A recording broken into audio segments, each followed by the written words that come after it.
Ayun. So, welcome to Introduction to Data Analytics. Today we will discuss about our data literacy, data analytics in a simple way, big three of V's, more of V's, data management system, data warehousing, types of analytics. Ayan. So, ito lang more background to me. So, founder of Millennial Business Academy, data analytics team manager, Schneider Electric. Ayan, nasabi ko na to. And then, I work with clients across the globe.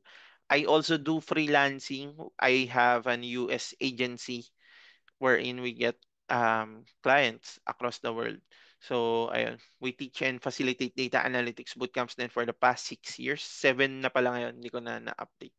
So, ayun. Okay, enough of that. Pero dito, can I ask for active participation, guys? So, ano yung nakikita nyo dito, guys, sa picture? Ano yung napapansin nyo? Familiar ba kayo dyan? Ano yung napapansin nyo dyan? Colosseum. Ano pa? Colosseum. Colosseum. Okay. Ano yung napapansin nyo sa Colosseum na to?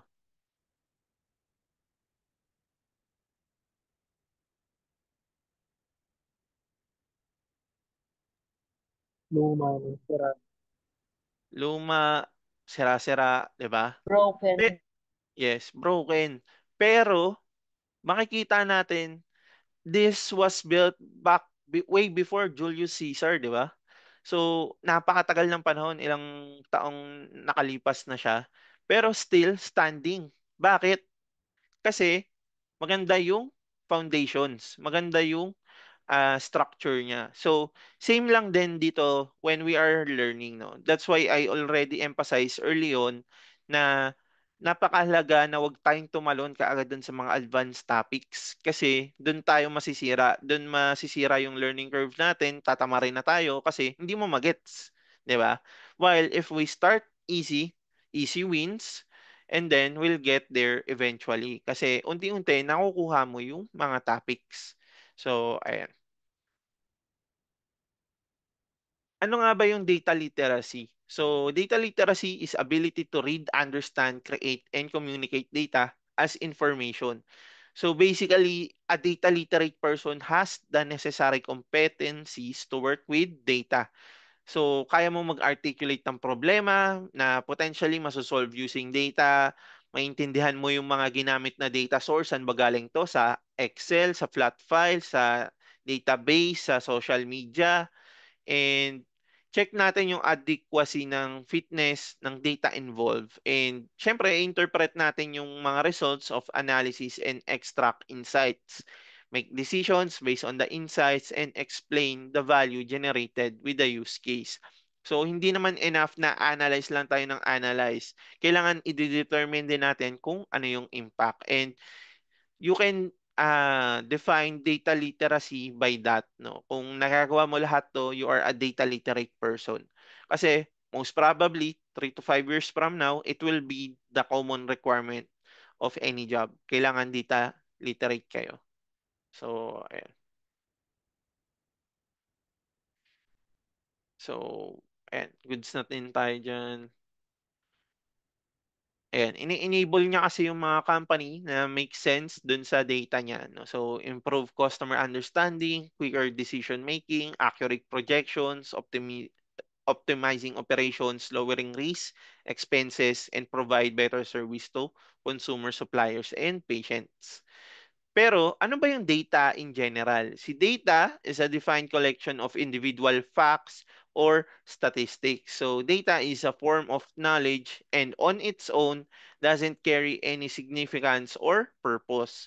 So data can come in the form of text, observations, figures, images, numbers, graphs, or symbols. So meron tayong three different um, structured data, unstructured data, and semi-structured data, which is didiscuss natin later on. Ito is two types of data. So, meron tayo dito, quantitative is provided numerical form like the weight, volume, or cost of an item. Qualitative data is descriptive but non-numerical like name, sex, or eye color of a person. So dito, familiar kayo siguro dito nung mga nag-thesis kayo nung college, no, 'di ba? Ano yung type of research na gagawin mo? Quantitative ba or qualitative? So dito rin siya pumapasok, no? And at the same time, pag nasa data science na kayo, very important na kaya nyo siyang distinguish. And at the same time, sa Tableau rin natin, dun more in-depth ituturo tong mga to. Kasi it is very important when creating visualizations.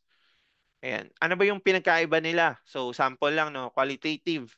So, color, red. So, quantitative, number of doors on a car, 4. Ayan. Basically, pag words or description siya, papasok siya sa qualitative. Pag numbers, numeric, sa quantitative. Ayan. So, meron din classification of data by level of measurement. So, meron tayong nominal. So, dito sa nominal, siya yung data at the nominal level of measurements. So, basically, qualitative lang siya. Okay. Ito medyo hindi siya mag-make sense sa inyo ngayon, pero okay lang yan kasi later on sa Tableau, didiscuss uli siya. And dun na parang magkaka-eureka na kayo kung para saan ba siya. Okay. So, no mathematical computations can be made at this level. Ordinal, ito yung data na for measurements lang. So, pwede siyang qualitative or quantitative. So, can be arranged in order by the name itself, ordinal. So, kinuha siya sa order.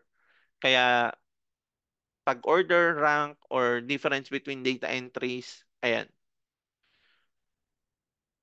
So sa interval naman, measurement can be ordered by meaningful differences between data entries. Data at this level are categorized using names, labels, or qualities.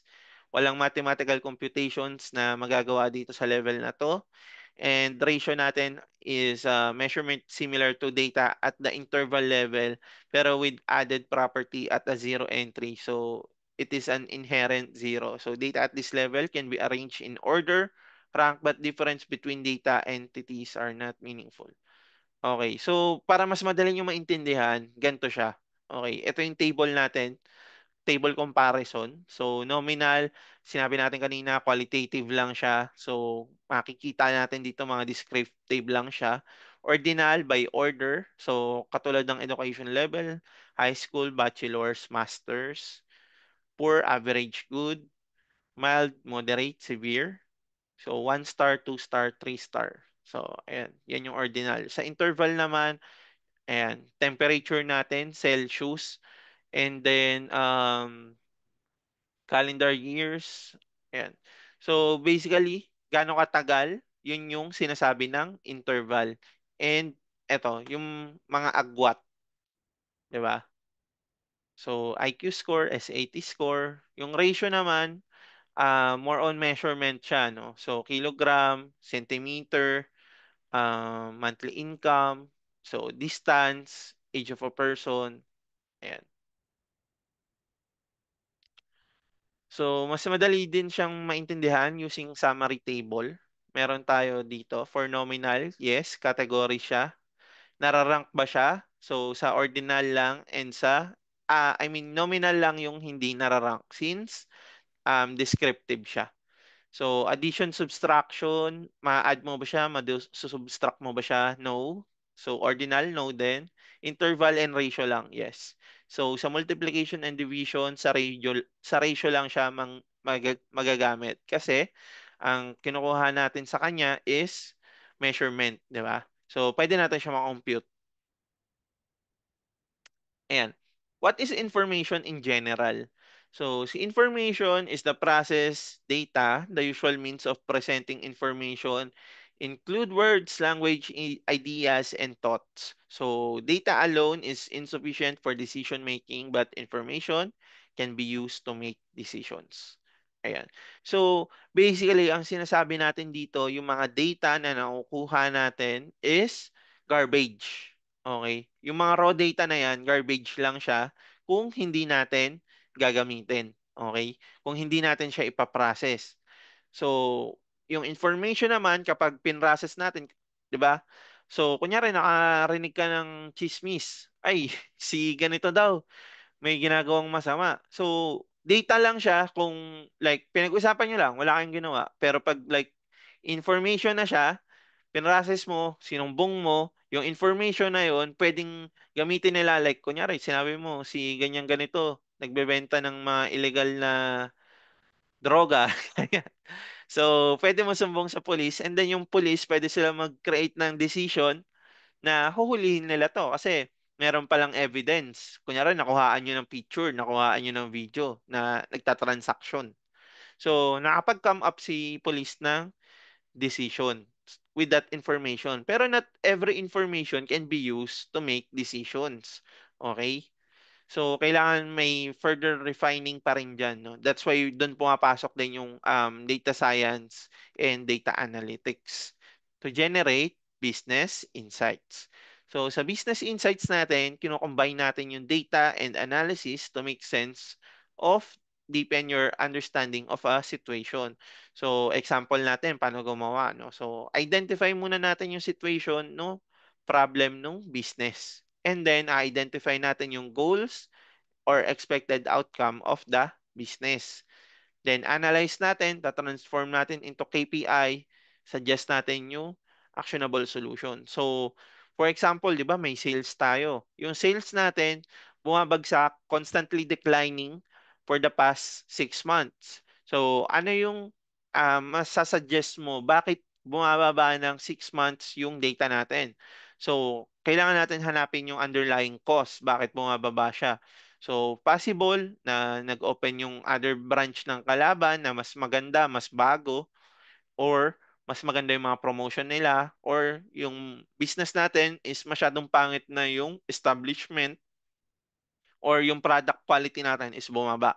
So, maraming other factors. So, kailangan natin malaman yung mga metrics nun para magkapag-come up ng data-driven decision. Ayan. Okay. So, dito, mas explain natin in analogy, no? So, itong Rubik's Cube, ito yung raw data natin. So, kung, for example, wala tayong alam sa Rubik's Cube, hindi natin alam na ganito pala dapat yung finished product niya, na bubuuin mo pala in all sides yung same colors.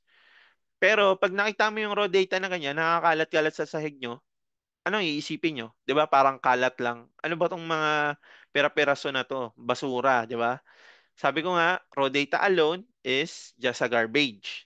Pero, kung i-process mo siya, kakaroon ka ng ganito, information. Wherein, naisip mo na pag pinagsama-sama mong batong cubes na maliliit na to, makakabuo ka ba ng bigger cube? Or ano ba yung mabubuo mo? So, for example, nabuo mo na siya. Naging na siyang information. Pero, alam mo na naiikot-ikot mo siya, nagbabago-bago yung kulay, nakakabuo ka ng patterns, nakakabuo ka ng tank, ng fish, ng cross. Pero hindi mo alam, yun ba yung purpose ng laro na to? Yun ba yung purpose ng cube na to?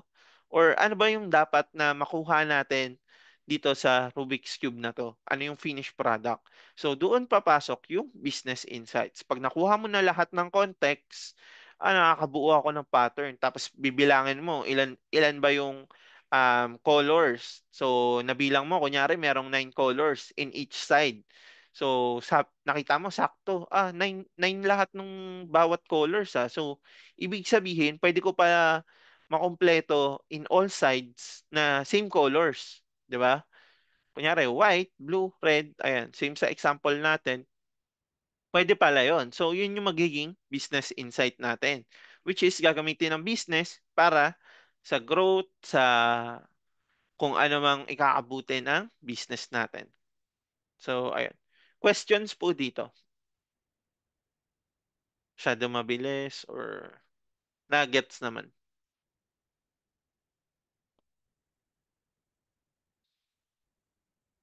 Anyone? Kahit chat nyo lang.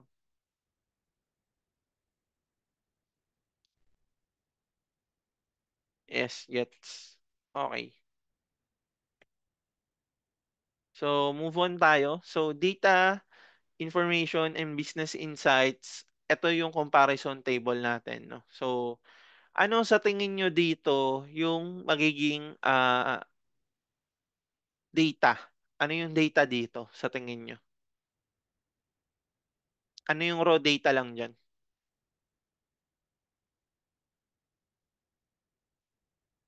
Anong column? Yung mga raw data dito? Anyone? Hula lang. Okay lang yan kung mali or what. Name Ang ba? lahat. Age ba? Lahat? Raw data? Anyone? Iba pang sagot? Lahat ba raw data yan? Ano lang yung mga raw data? Hmm.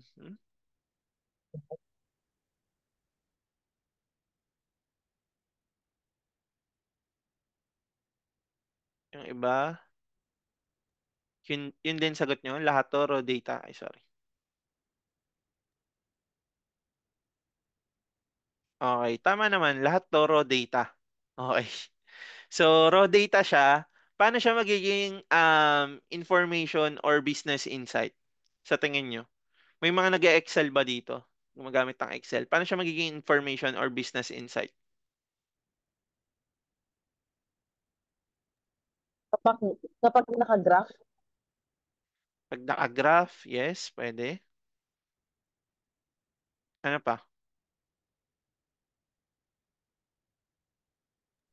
If for example na maghanap ka ng college graduate na 27 age pataas na employed, parang ganun po na dito. Yun.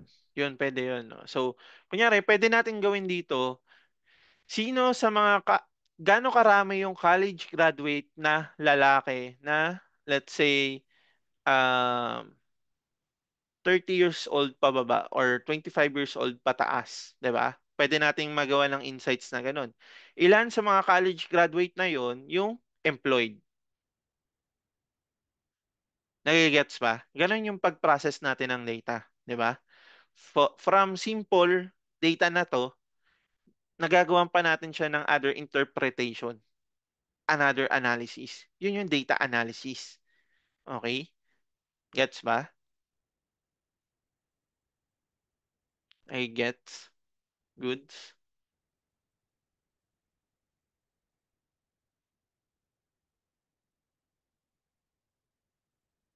Okay. Assume gets na.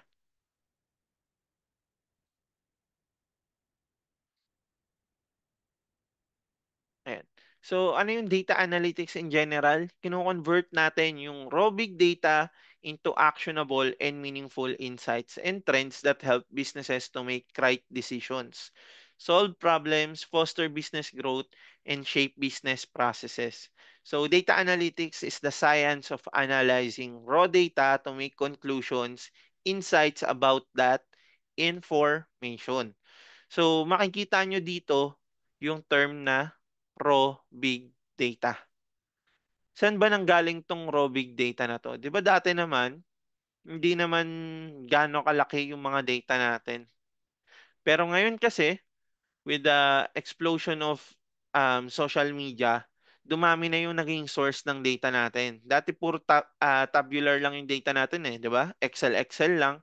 Ngayon, meron na tayong data for images, music, sounds, audio, um, text.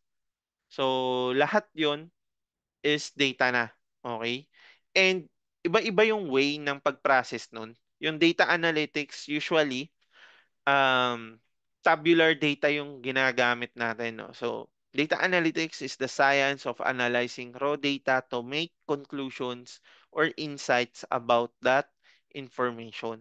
Okay? Yung pag-process natin netong data. Mamaya papakita natin yung life cycle niya, no? Paano tayo gumawa ng analysis. So, ano yung data analysis in general? Ito yung collection and transformation and organization of data to draw conclusions, make predictions, and drive informed business decision or informed decision making. Ayan. So, maraming nalilito dito, analysis versus analytics. So si analysis, tinitignan niya yung past data or historical data. So si analytics naman, tinitignan niya rin yung past, pero at the same time, tinatry niya predict yung future. Okay?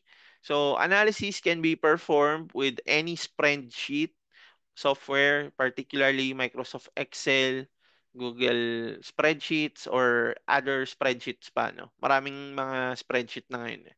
So, sa analytics naman, refers to systematic computational analysis of data, often using statistical and mathematical methods to extract meaningful insights and support decision making. Ang usually na gamit lang naman dito sa amin for stats is mean median mode. Okay. Yung central tendencies and then ano pa ba? Yun usually some yun, mga ganun lang. And then usually ginagamit na yung mga conditional statement para makabuo ng mga bago-bagong logics, yung mga 'di ba sa Excel, kung nag-Excel kayo, gumagamit din kayo ng mga if, else, ayan. So, para makabuo na tayo ng mga logic. So, for relationship, interconnected analysis is a broader term that encompasses various activities involving examination of data, information. Analytics, on the other hand, is a subset of analysis, specifically focused on using advanced techniques to gain insights from data. So, di ba parang lagi nyo naririnig ngayon, create an analysis of this. Parang halos lahat medyo gas-gas na yung analysis na term kasi ang data analytics, data analysis is data agnostic or industry agnostic. Basically, kahit anong industry ka, papasok yung data analytics. Manufacturing, finance, food industry, HR, products, ano pa ba? Service, retail, lahat yan may analytics. That's why, boom na boom yung analytics ngayon. Kasi actually kulang nga yung analytics. Alam ko maraming nag apply as data analyst, pero meron ba silang skills or portfolio that matches the requirements? Yun kasi yung mahirap eh. Sabihin, mahirap mag-apply, pero kasi qualified ka ba? 'Di ba? Baka hindi ka naman qualified, kaya nahihirapan ka mag-apply. Pero baka rin kasi hindi rin visible yung profile mo sa mga um, recruiters, di ba? So, by the end of this course, tuturuan ko rin kayo paano kayo magiging visible and paano sila yung lalapit sa inyo, katulad lang sa akin. Ayun, siguro ayun, papakita ko na lang sa inyo, last year, or actually, simula nung umalis ako sa previous job ko, ayun, tinrabaho ko yung LinkedIn ko, pinaganda ko siya, kinumpleto ko, and then ayun, sunod-sunod na yung mga trabahong offer, and nagamit ko yung mga ganong offer para i-leverage ko siya sa negotiation dun sa new job ko, which is ngayon. Initially ano siya data steward role lang yung in-applyan ko, and then ayun, gumamit tayo ng mga sales talk and then mga tactics natin para ma-upsell natin yung sarili natin. And ayun. So, fortunately, naging team lead and then ngayon promoted to manager. So, malalaman nyo na itong mga tinuturo natin dito is kailangan pala siya when it comes to finding a job or getting promoted. Okay? So, ito pa yung closer comparison natin. Sa analysis, ang tinitingnan lang natin is why something happened in the past. So, yung actual, yung budget. So, ayan. Sa analysis naman, we prepare long-range plan. Okay? So, annual business plan, we need to predict what will happen in the future, consider from an end-to-end perspective to determine what will happen. Kung makikita nyo dito, um, yung budget, 'di ba? Usually, fino-forecast na natin yung budget pag sa business. Like, ito yung budget natin for this year. Ito lang yung gagastusin. Tapos, ano yung actual? While dito sa sa analytics, ginagamit natin yung past data and then magpo-project tayo ng ganun din like for the past for the next 5 years, we are expecting 200% growth, mga ganun in sales. So, ayan. So, ito naman yung Big Tree of Bees. Saan natin ginagamit si Big Tree of Bees? Anyone? May idea ba kayo saan ba ginagamit si Big Tree of Bees?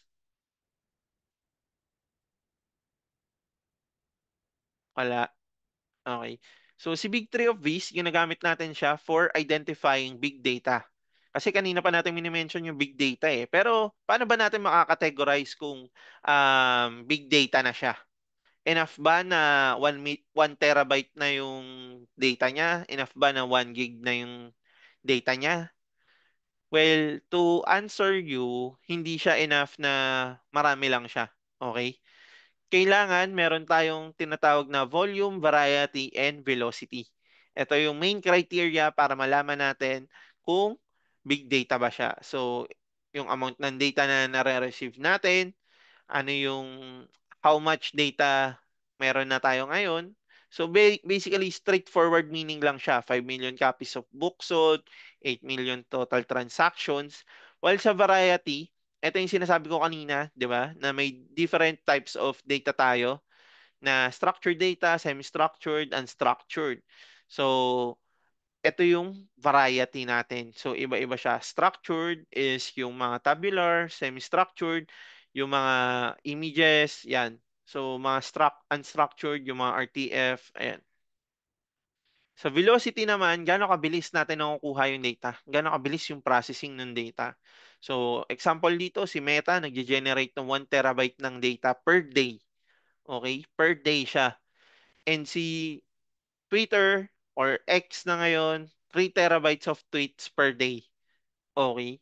So, ganun karami siya, 'di ba? Dati naman, hindi natin nabupuno yung hard drive natin na 1 terabyte eh. Pero nung dumating yung age of digitalization, age of information, ang bilis na lang maubos ng 1 terabyte. Kahit nga dun sa mga cellphone natin, 'di ba?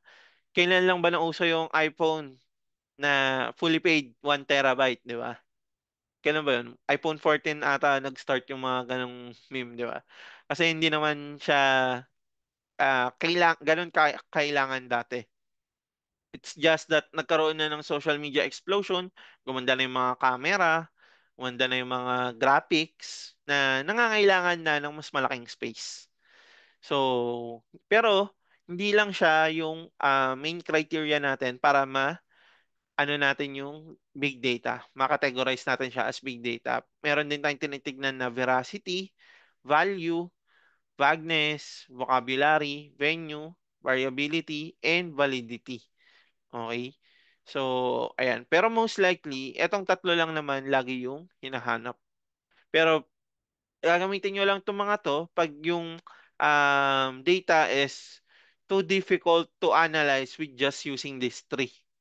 Tsaka kayo magre-refer dito pag hindi na enough yung tatlong lang yun to analyze.